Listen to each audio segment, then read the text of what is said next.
Welcome to the Deep Dive.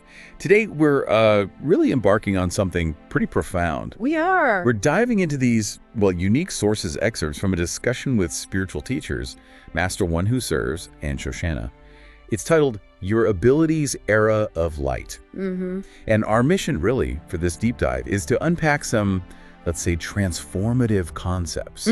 Things about consciousness, our potential, reality itself. Yeah, all through their answers to questions from, everyday people. Exactly. Yeah. So get ready for maybe some mind-bending stuff. Could shift your perspective a bit. And what's really compelling, I think, is how these talks touch on questions loads of us have, right? Totally. Those weird personal experiences or just, what's the point of it all? Life, learning will explore their angle on human potential evolution. Okay, let's jump right in then. First intriguing bit. Yeah. Someone describes seeing red flashes on the edges of certain items. Right, like the Terminator. Yeah, but theirs were green. They felt like maybe a cyborg or worried something was wrong with their eyes or maybe a new type of power.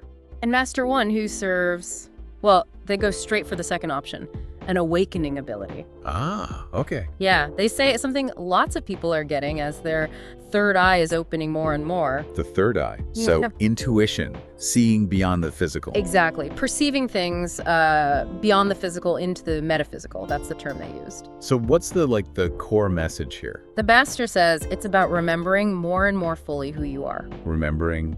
Yeah. Okay, but then the person asks, does the color green mean anything specific? Good question. It is. And instead of just, giving an answer, the Master flips it, asks, what does green mean to you? Oh, interesting. And the person thinks for a second and says, go. Green means go. Right. The Master affirms it, adds growth, and then says, you have answered your own question here. Finds it funny how often that happens. That self-realization bit is powerful. There's a warning too, right? Yeah. Yes, a key caveat. The Master tells them, it is the doubt that creeps up within you that is holding you back still yet. Let it go. Let the doubt go. Remember and become who you fully and truly are. That really brings up something for you, our listener, doesn't it? If doubt is the big hurdle for these, new abilities. Yeah, how do you actually let it go? What are the practical steps to, release it and just trust these new perceptions? It sounds like an internal shift, mostly. Definitely. Believing your higher truth, trusting the process, not second-guessing it, seeing these things not as weird, but, natural for an evolving consciousness. Okay, so expanding physical senses is one thing. But the next question, go even deeper into who we are. Yeah. Multidimensional selves. Right. This person had a meditation experience, saw what seemed like a second higher self. A second instance of themselves. Yeah, or maybe even a third. They felt like they were in more than two places simultaneously, but perhaps three. And connecting this to the bigger picture, Master One Who Serves says this is our multidimensional ability kicking in, again, remembering more and more fully who you are. So we're not just here. Apparently not. We're multidimensional beings. We have aspects of ourselves on this planet, sure, but also in other evolutions too. Okay, hold on. It gets even bigger. The masters say, all of you are the one together. All higher selves, up to the monad itself, the ultimate source, basically. The source. And then Shoshanna steps in with a great question for the person. Yeah, asks them, what do you believe you have learned from this experience? Simple, but deep. In the answer. Really insightful. They said they were remembering what I already knew. Remembering again. Yeah, and crucially, it wasn't just theory anymore. It was like the lab actually experiencing it. The intensity of being in so many places vividly, simultaneously, that was the learning. Makes sense. And Shoshanna confirms it.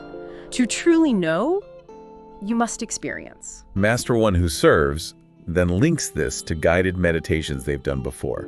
Right, where people practice separating from the physical body, then the higher body. You get 3 different points of view. Yeah. Peeling back layers. Exactly. And then they make this huge claim. Consciousness can be split into thousands and even millions of places or experiences all at once. Millions? How does that even... Well, they admit it's very difficult for a three-dimensional consciousness to understand our everyday reality, Right. But they say when you begin to think beyond the third-dimensional consciousness and beyond this matrix experience, then you can start to grasp it, what's possible. It's about shifting your whole frame of reference. Okay, let's shift gears slightly. The next question hits on something a lot of people in spiritual circles talk about, ascension. Deadlines. Yeah, exactly. The person asks, is there a deadline? we have to ascend before this deadline. And Master One Who Serves is pretty direct. What do they say? The only deadline that there is within your own self, within your own consciousness. You create it if there is one. So no cosmic clock ticking down. Nope. No deadline in terms of unity, consciousness, in terms of collective consciousness.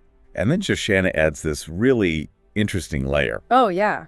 She says the whole concept of a deadline, it's only in 3D. Only in our physical reality. Yeah. She calls it something forced upon your culture, makes you perform as an enslaved being, work harder, meet the task. Wow. That really reframes urgency, doesn't it? Totally. She states it firmly. There is no deadline. Nothing in divine understanding compares to it. So you can't miss the boat on ascension. Apparently not. You might need a few lifetimes, maybe go to another planet, evolve differently, but ascension is guaranteed eventually. And the reason there are no deadlines. It comes back to time itself. Time is the illusion. That's why we fixate on deadlines. Time is just a construct that dominates the matrix. The matrix, Yeah. our reality structure. Right. So their advice to everyone listening is never propose a deadline to anything when it comes to spiritual evolution. That perspective is liberating, kind of. But, most of us live by deadlines. Work, life. Yeah. So how do you, practically shift your mindset towards goals, spiritual or otherwise, without that pressure? Well, the masters seem to suggest it's about trusting the organic flow, releasing the need for external clocks. Progress isn't timed. It's about inner transformation. Shifting from pressure to flow. I like that. Yeah, the big shift. Okay, this next question, it really hits the big why. Why are we even here? Yes, the ultimate question, referencing conversations with God. Right. If we've experienced, nirvana, Godhead, known everything, why choose to come here? To a place where we forget it all and struggle. And why come without our gifts if we're meant to be of service? Exactly. Seems counterintuitive. Master One Who Serves tackles it directly. Says, you and the collective, you have chosen to be here, especially the way showers, the bringers of light. We chose this because of who we are. Apparently, not primarily to learn lessons, but because you are the ones to do this. Volunteers For this. We volunteered for other missions before. Yeah, in other systems, other planets, other times, long, long ago, galaxies far, far away. That old chestnut. Huh. Okay. And then Shoshanna comes in with an answer that's, it's surprisingly simple. It really is. Why choose this challenge? Her answer, you just get bored. Bored?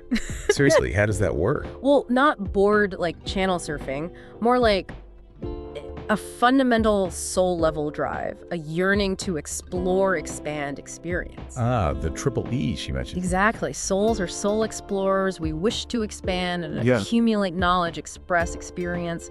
She even says God gets bored, which leads to creation, expression. So this reality, this third dimension, duality, it's described as just weird. Yeah, so different. Yeah. But that difference makes it a great opportunity to expand. Because we're constantly making choices. Constantly, in every moment of every second, of every millisecond. Choices define duality. That makes it a perfect place to expand. An intense, soul-expanding experience beyond any planet. Wow. So we chose this tough road to become more godlike. That's the idea. Despite the struggle, you will be the better for it. It's growth through experience. Self-actualization. Okay, final deep dive segment. This follows logically, I think. Someone gets that coming here is a choice, like an exploration trip. Right, like choosing a vacation destination, maybe a challenging one. But then they ask, okay, if everyone chose to be here, why do all the messengers and prophets and guides try so hard to help other souls? Shouldn't we just, let them be? Or prevent them from coming here in the first place? It's a sharp question. Why help someone with a choice they made? What's the answer? Well, Master One Who Serves initially sort of sidesteps it regarding others' choices. Says, do not continue to ask that question. Why? Just let it be what it is. But Shoshanna jumps in, feels the need to clarify something important. Which is? That the person's assumption that ascended beings came to remove souls from this experience is actually contrary to what is really occurring. So they're not here to pull us out? Not exactly. She uses this great analogy, learning karate or judo. You wouldn't try to get out of the dojo, right? You'd find a master of that art to teach you. Right. You want to learn from the best. Exactly. Choosing that guru or a master is humbling. You set your ego aside. That's the frame. So the guides, the masters, they're like martial arts instructors for reality. Kind of. And here's the core revelation. It is not about getting out of here. It's all about mastery. Mastery. Yes. To learn it, it is to master it. It is to rise above it. It is to manipulate the matrix. It is to learn your powers. Learn our powers within the matrix. Precisely. This is a great place to learn your powers. How? By harnessing cohesive thought and emotion to manifest things quickly. Duality speeds that up, apparently. So like you said, it's about being Mr. Miyagi, not running away. Exactly. Not about running away from the matrix. It is about mastering. It totally flips the common narrative. And Shoshanna's final message ties it all back to the listener, to you. Powerfully so. Harness your power. It's about finding that point of neutrality. Neutrality. Yeah. Meaning not taking sides, not being programmed. Yeah, balanced awareness, harnessing your divinity. And the effect is fascinating. As your vibration becomes so high, people around you get assimilated into that vibration. They want to be like you. Essentially, that's what way showing is about. Not pushing people, but being the example. Wow. So ultimately, This is about you moving forward in consciousness and vibration. And as you do that, others will follow. what a journey, seriously. From green flashes being third eye stuff to multiple selves, To realizing there are no cosmic deadlines, just our own internal ones. and that we actually chose this weird reality, maybe out of divine boredom or a drive to expand. Yeah, it definitely challenges how we usually see things, our reality, our place in it. And that final point that the goal isn't escape, but mastery within the matrix. And that mastering ourselves naturally helps elevate others. That's a huge shift in perspective, really powerful. So for you listening right now, here's something to really mull over. If every single experience, especially the tough stuff, this weird duality, Yeah. if it's all actually a chosen chance for mastery, for understanding your own incredible power, Yeah. how might that change how you look at your daily choices, your struggles, how you interact with everything around you? That's a deep one to sit with. And like Master One Who Serves says at the end, Yeah. remember to make good choices in the given moments moving forward. And always be the one.